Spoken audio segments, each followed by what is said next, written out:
B N Rao जो हैं, जो भी थे वो अपनी नौकरी निभा रहे थे।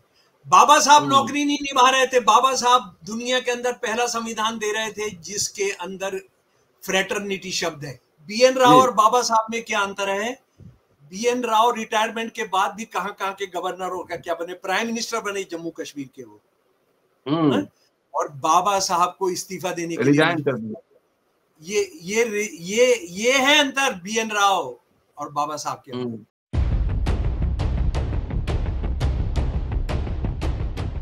आज एक बार फिर चर्चा संविधान के निर्माण पर।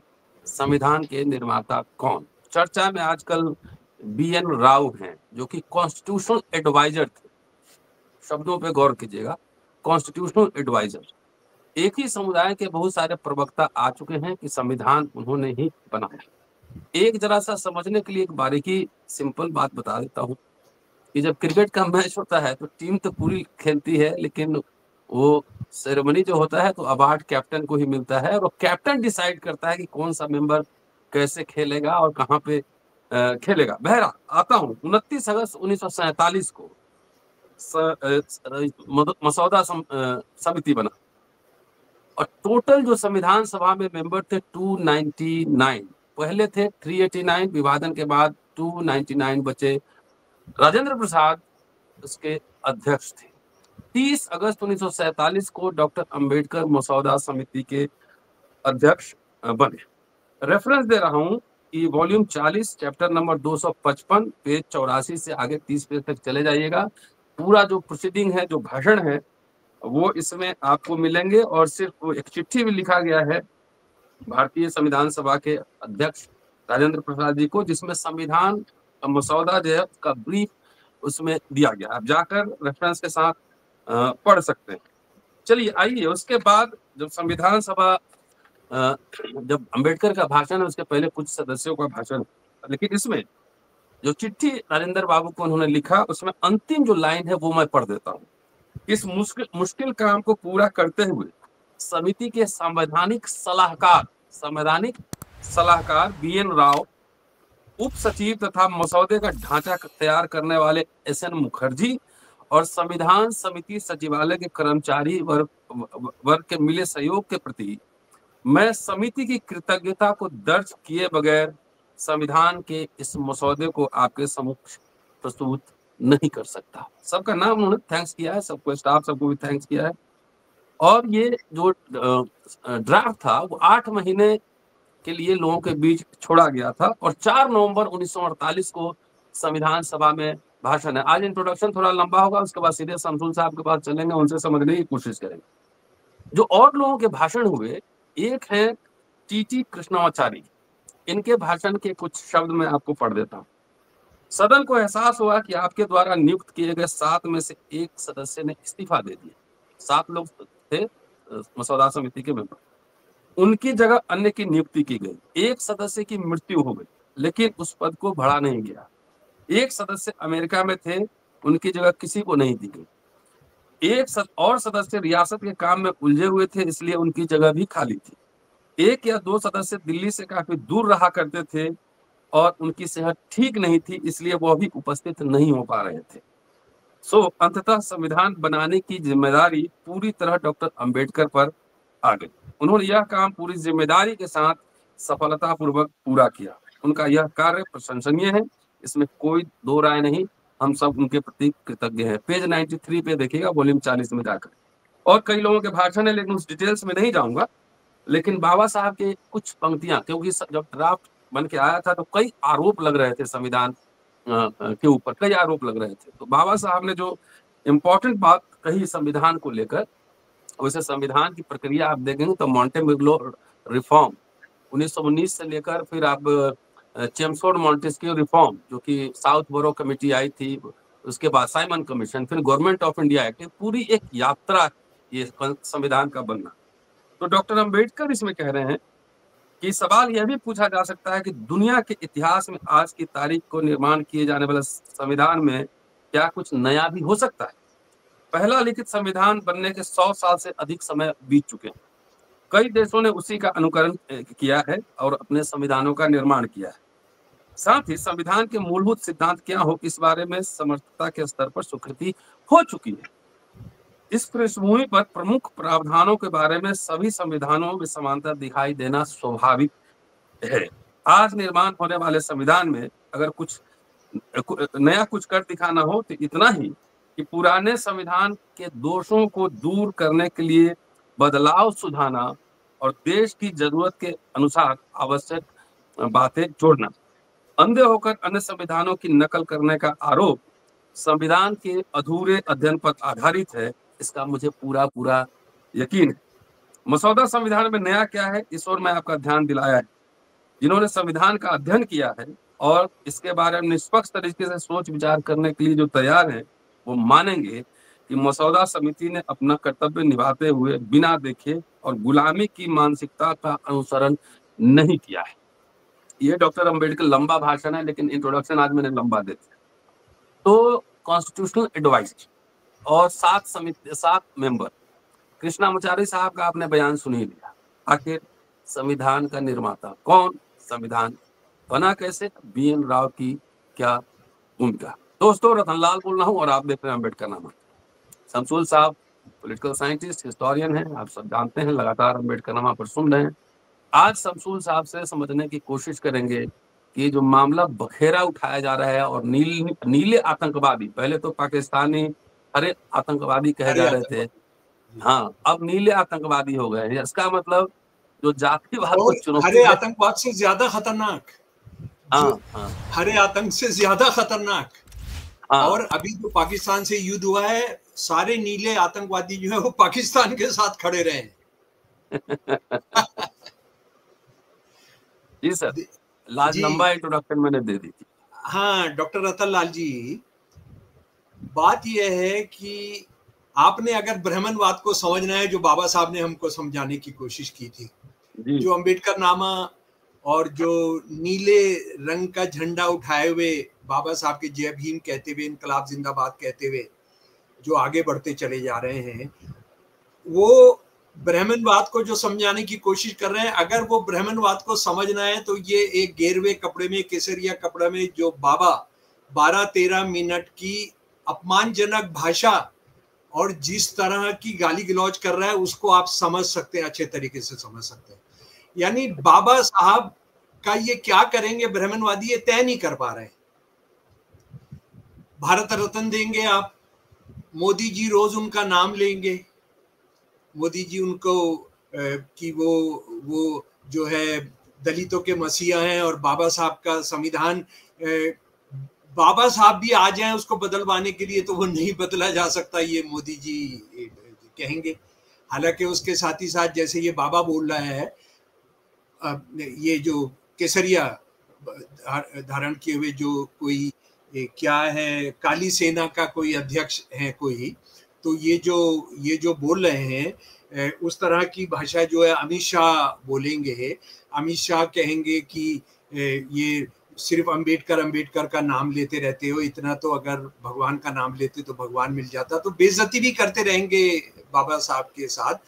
तो ब्राह्मणवाद ये तय नहीं कर पा रहा है कि बाबा साहब के साथ क्या होगा। आप जो है बाबा साहब को कितना प्यार करते हैं, और ये बहुत धन्यवाद इस आदमी का कि ये अपनी जो इसकी तकरीर है, ये जो जिस तरह की अपशब्द और तमाम बदतमीजी की भाषा ये इस्तेमाल कर रहे हैं, और उसके बाद वो जय हिंदू राष्ट्र पर अपनी बात खत्म करते, तो ये पता लग जाता है कि ये RSS की पतली गली से आए हुए। वैसे BN राव भी हिंदू राष्ट्र का ड्राफ्ट नहीं दिए थे, जो भी सजेशन दिए होंगे जी वो इंग्लिश पढ़े, ICS अफसर थे और अंग्रेजों के बहुत चहीते थे, CI मिला था उनको। यानी देखिए ना, आनंद मठ जो ये पहली बार नहीं हुआ, और मुझे लग रहा है कि हम तकनीकी बहस में नहीं जाके असली मुद्दे पर आएंगे। मैं आपको सिर्फ ये बताना चाहता हूँ कि हिंदू राष्ट्रवाद के आधुनिक सबसे बड़े झंडा बुलंद करने वाले बंकिम चंद्र चटर्जी का जो नॉवल है, जिसमें भारत माँ निकल कर आती हैं, आनंद मठ, उसमें आखिर में वो ये कहते हैं कि अंग्रेजी राज आ गया तो ये हिंदू राज आ गया, हिंदू राष्ट्र आ गया, तो इसके बाद अंग्रेजी राज को लड़ने की कोई जरूरत नहीं। तो BN राव साहब का देखिए ना, वो तो नौकरी करते थे, ICS थे, और इंग्लैंड की रानी ने उनको जो सबसे बड़ा अवार्ड होता है CI वो दिया था, कंपेनियन ऑफ द एम्पायर, वो उनको दिया था। तो वो तो असल में वो एक कमेटी के साथ क्लर्क थे, वो कमेटी के मेंबर नहीं थे। सच्ची बात यह है कि वो जो बाबा साहब को कह रहे हैं, वो उनका काम ये था कि जो संवैधानिक ढांचे अंग्रेजों के जमाने में मौजूद हैं उसके साथ कैसे उसको तालमेल बिठाया जाए, उस काम को उनको देखना था। अच्छा, मैं एक दूसरी बात कह रहा हूँ डॉक्टर अब्दुल्ला, ये अंबेडकर ने संविधान नहीं बनाया, ये नीले आतंकवाद के जन्मदाता ने, डॉक्टर अंबेडकर ने संविधान नहीं बनाया, ये BN राव ने संविधान बनाया। तो भाई फिर मनुस्मृति को, इसको खत्म करके मनुस्मृति क्यों लाना चाहते हो? ये तो तुम्हारे ब्राह्मण ने बनाया है ना संविधान, ब्राह्मण ने संविधान बनाया है। तो फिर जब 26 नवंबर 1949 को भारत का संविधान सभा ने संविधान पास किया, उसके 4 दिन के बाद RSS ने एडिटोरियल लिखा कि हम इसको रद्द करते हैं, हमको मनुस्मृति चाहिए। और मनुस्मृति क्या है, ये कई बार हम इस पर चर्चा कर चुके हैं कि सावरकर ने कहा था कि चारों वेदों के बाद अगर सबसे कोई पूजनीय हमारी किताब है, हमारी धार्मिक किताब है, तो वो मनुस्मृति है। और मनुस्मृति मुसलमानों को और ईसाइयों के खिलाफ नहीं है, मनुस्मृति जो है हिंदू औरत और बहुजनों के खिलाफ। तो आप इसको मान लो, फिर क्यों डरते हो जय भीम से? क्यों फिर इसको क्यों कहते हो कि ये बाबा साहब ने जो संविधान बनाया वो भारत की जो हिंदू आत्मा है उससे मेल नहीं खाता? अच्छा, ये जो बोल रहा है बंदा, इस बंदे से पहले मैं आपसे निवेदन करूंगा कि आप इनका दक्षिण पंथियों का ना एक साइट है कोरा में अगर आप जाकर देखेंगे तो ये इसी तरह के सवाल, यानी ये कोई ऐसा नहीं है कि ये कोई अचानक इनको कोई ज्ञान प्राप्त हो गया, ये घूम रहा है, सालों से घूम रहा है। वहां पर एक बंदा है जो ये कह रहा है कि देखिए अरुण शौरी ने तो कितने साल पहले लिख दिया worshipping false gods, worshipping false gods में अरुण शौरी ने साफ लिख दिया कि बाबा साहब को ही बताना कि उन्होंने संविधान बनाया, वो तो उन्होंने तो संविधान बनाया नहीं। BN राव का इसमें बहुत बड़ा रोल है, और BN राव के रोल को जो है कम करके दिखाया जा रहा है। और मजे की बात यह है, ये जो बंदा ये अरुण शौरी की किताब को रेफरेंस दे रहा है, इसका कोई नाम है ऋषभ देशमुख, ये भी कह रहा है कि कांग्रेस ने 60 सालों के राज में अपनी वोट बैंक पॉलिटिक्स के लिए, अल्पसंख्यकों की तुष्टीकरण के लिए ये आडंबर पैदा किया है। ये जो है बाबा साहब को संविधान का निर्माता बना दिया। आप बताइए, यानी अपीजमेंट जो है वो माइनॉरिटीज की बात कर रहे हैं, वो ईसाई, मुसलमान, सिखों की बात कर रहे हैं, उनको अपीज करने के लिए बाबा साहब को उन्होंने नाम बढ़ाया। उसके बाद एक और बंदा है रजक, वो ये कह रहे हैं कि बाबा साहब की जगह दूसरों का नाम होना चाहिए, और ये बात समझने वाली नहीं है। ये शुद्ध देसी पॉलिटिक्स है, ये शुद्ध देसी पॉलिटिक्स है, और इस तरह की और चीजें भी हैं।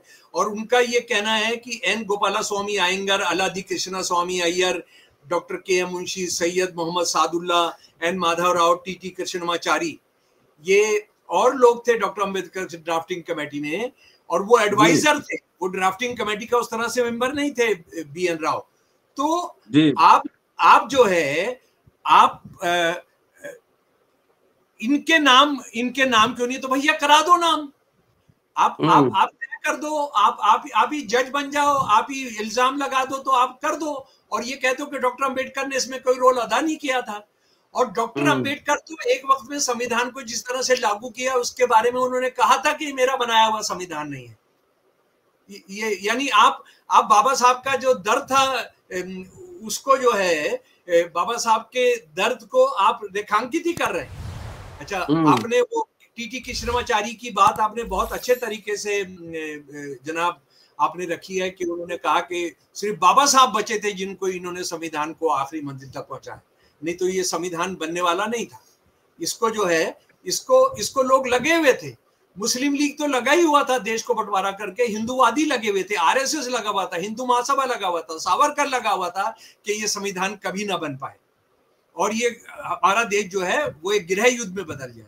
अब जरा सा तकनीकी बातों में डॉक्टर रतनलाल नहीं जाकर हम जरा सा 2-3 इल्जाम जो नीला गैंग पर लगाया जा रहा है, आपको यानी हमें बिल्कुल चिंता नहीं करनी चाहिए रतनलाल के आपका नाम को वो कंफ्यूज कर गया, और किस तरह से कितना घटिया शब्दों का इस्तेमाल करते हुए वो आपको रेफर करा, उसमें बिल्कुल हमने उसकी परवाह नहीं करनी चाहिए। लेकिन उसमें सिर्फ एक चीज समझ लेना चाहिए कि हमारी बात का असर हो रहा है, हमारा नाम जो है डराने लगा है, हमारे नाम से वो कांपते हैं, हमारे काम से वो कांपते हैं। नहीं तो वो इस तरह का आदमी जो अपने आप को बाबा कहता है, ज्ञानी कहता है, और हिंदुओं का अपने आप को बड़ा स्वामी बताता है, गुरु बताता है, तो गुरु इस तरह की बात करने लगे हैं, तो इसका मतलब है कि उनकी जो उनका गुरु का चरित्र है उसमें बहुत गड़बड़ है। लेकिन यही ब्राह्मणवाद है। देखिए 2-3 बात वो कह रहे हैं। एक वो ये कह रहे हैं, नंबर 1 बात कि ये रिजर्वेशन ने एक वोट बैंक कर दिया नीला गैंग को, यानी बहुजनों को, और उसने इनका दिमाग खराब कर दिया है। और ये जो है ये मुस्लिम गैंग से भी, हरे गैंग से भी ज्यादा खतरनाक है। तो बिल्ली जो है थैले से बाहर आ गई है। वो थैले से बाहर क्या है, हम लोग देखिए इसको कब से कहते रहे हैं कि इस देश के अंदर जो ब्राह्मणवाद है वो सांप्रदायिकता से बड़ा खतरा है। ये बंदा उसी को मान रहा है कि बाबा साहब की जो चुनौती है, बाबा अंबेडकर की जो चुनौती है, जय भीम की जो चुनौती है, वो मुसलमान आतंकवाद से भी उनके हिसाब से बड़ी चुनौती है। तो इसलिए पूरे मुस्लिम काल में कोई ऐसा लिटरेचर तो नहीं मिला जिसमें विद्रोह, किसी ब्राह्मण साहित्यकार ने, सिद्धांतकार ने विद्रोह की भाषा लिखी हो। ये तो मुझे नहीं दिखा। और सारे दरबारी भी वही सब लोग थे, सारे दरबारी वही लोग थे। जी नहीं, उसमें दूर कहाँ जाना है, उसमें दूर क्यों जाना है? आप जो गोस्वामी तुलसीदास हैं, गोस्वामी तुलसीदास ने जो हिंदुत्ववादी बताते हैं कि इस दिन राम मंदिर को ढाकर बाबरी मस्जिद बनाई गई थी, उसके 40 से 50 साल के बाद उन्होंने रामचरितमानस लिखा था। रामचरितमानस में उन्होंने कहीं जिक्र नहीं किया है कि ये हमारे मंदिर को तोड़कर वहां बाबरी मस्जिद बनाई गई। रामचरितमानस उन्होंने राम पर सबसे पॉपुलर कथा लिखी, जिसकी वजह से राम बहुत पॉपुलर हुए, तो वो तो छोड़ दीजिए। और उसके बाद मुसलमानों से, जो मुसलमान राजाओं से जो लड़कियां भी आई, उन्होंने कोई दलित लड़की, कोई बहुजन लड़की से शादी नहीं की, उन्होंने किसी भारतीय मुसलमान में शादियां नहीं की, उनको नफरत करते थे वो।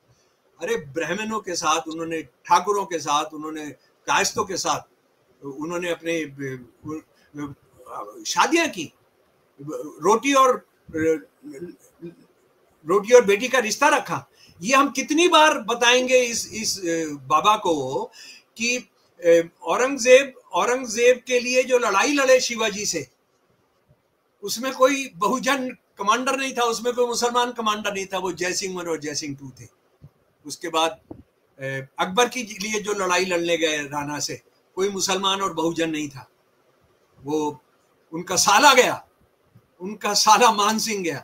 तो एक आंकड़ा देता हूँ, ये बार बार कहना है कि अंबेडकर तो अंग्रेजों के पिट्ठू थे, ये थे वो थे, बार बार कह रहे हैं। शायद अंबेडकर को पढ़ा नहीं उन्होंने, और न साउथ बोरो कमेटी से कोई रिश्ता है, न राउंड टेबल कॉन्फ्रेंस से, न साइमन कमीशन से, न कोई दस्तावेज, क्रिस्प मिशन पे क्या है, कैबिनेट मिशन पे क्या है, अंग्रेजों से किस तरह लड़, कुछ आइडिया नहीं है। लेकिन 1942 में 1076 जो है ICS ऑफिसर थे, उसमें से एकमात्र दलित, और बाकी उसमें BN राव भी थे। सारे ICS ऑफिसर जो है अंग्रेजों की चाकरी तो कर रहे थे, और जिनको सर की उपाधि मिले, जिनको नाइट की उपाधि मिली, जिनको CI सब उपाधि मिली, वो सब तो यहाँ कोई दलित बैकवर्ड तो नहीं था ना, सब तो बड़े बड़े राजे महाराजे बड़े लोग थे। जो बंकिम चंद्र चटर्जी है, उनको 5 अंग्रेज रानी ने बड़े बड़े खिताब दिए, जो सबसे बड़े खिताब होते हैं अंग्रेजी साम्राज्यवाद के।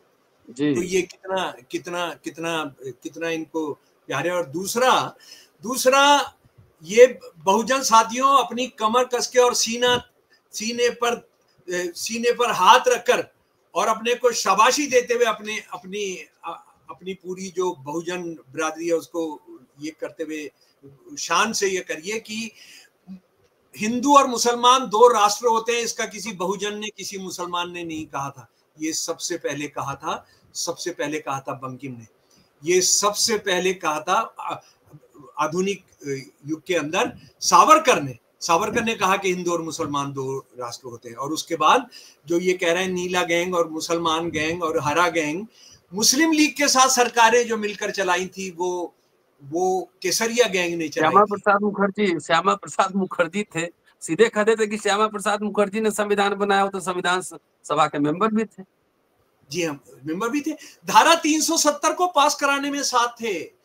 वो प्रस्ताव के यूनाइटेड नेशंस को कश्मीर का मसला भेज दिया जाए, उसमें वोट दिया था इन्होंने।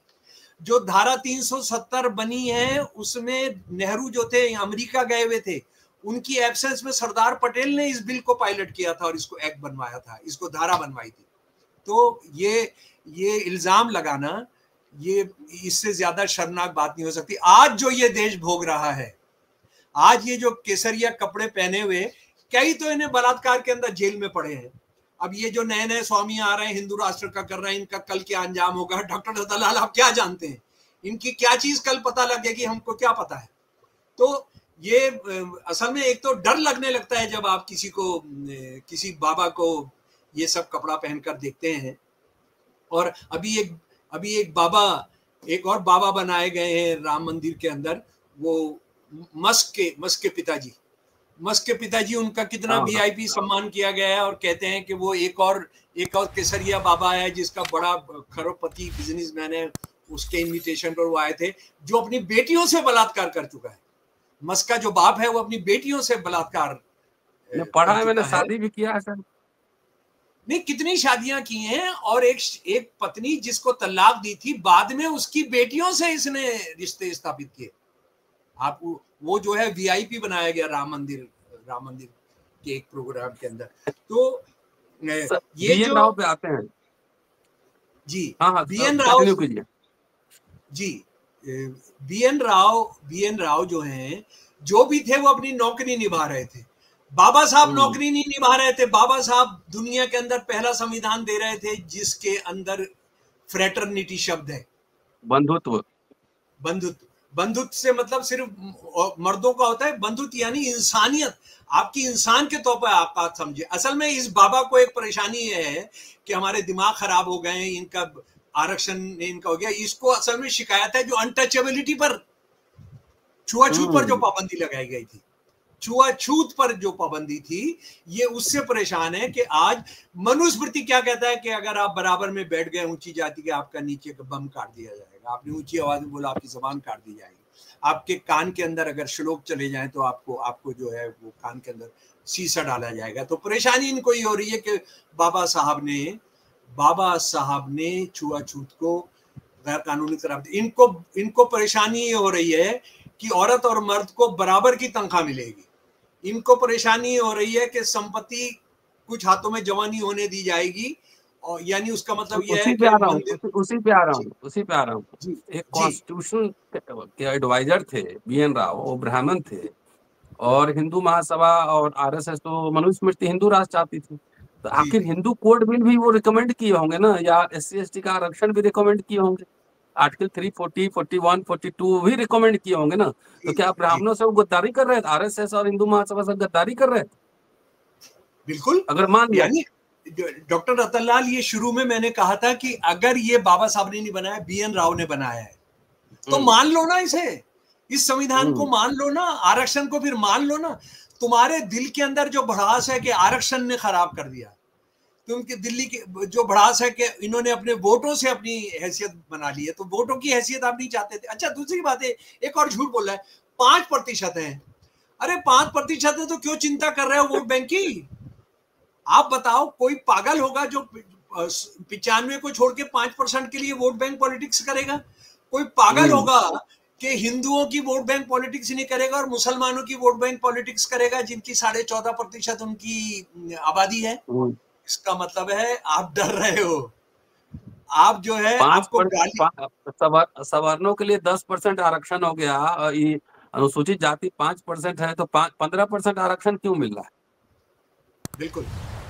और आरक्षण का तो सबसे लाभ तो यही लोग ले रहे हैं, 10%। डॉक्टर रतनलाल जी, हम ये कह रहे हैं हमारी कोई औकात नहीं है, हमारी कोई गिनती नहीं है, तो क्यों भाषण कर रहा है भाई?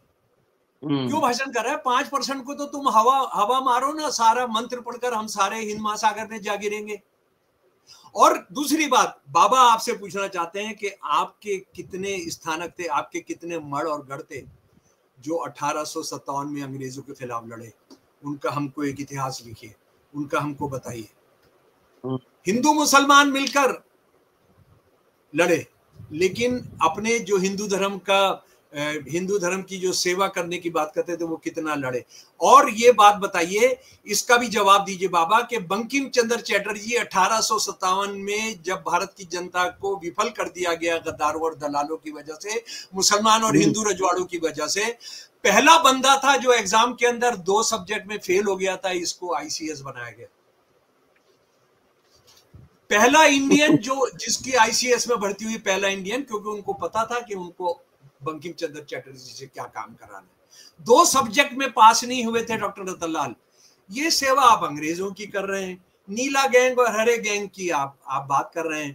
पर जिंदाबाद डॉक्टर रतनलाल, जिंदाबाद अंबेडकर नामा, कि आपकी बात से लोग तिल मिला रहे हैं। आपकी बात 5% बोल रहे हैं, लेकिन उनका हाजमा खराब हो रहा है, उनको गैस की प्रॉब्लम हो रही है। वो ये बंदा जो है जरूर गया होगा बीपी चेक कराने के लिए। आप ऐसा मत सोचिए कि अंबेडकर का आजादी की लड़ाई में योगदान नहीं है। तो एक मैं भाषण कोट कर रहा हूँ जो गांधी से कह रहे हैं कि हम आपसे ज्यादा बहादुरी से लड़ सकते हैं अंग्रेजों से, ये बताइए कि इस देश में हमारा स्थान कहाँ होगा। तो बाबा ये नहीं बता रहे कि आरएसएस का क्या कंट्रीब्यूशन था आजादी की लड़ाई। जी अच्छा, नहीं, एक सवाल और है ना, आजादी से मतलब क्या है? आजादी जो है सिर्फ पॉलिटिकली आप बराबर कर दें और आप छुआछूत से मुक्त ना कराएं, आप लोगों को पानी ना पीने दें, आप लोगों को सड़क पर ना चलने दें, वो आजादी की लड़ाई का हिस्सा नहीं है।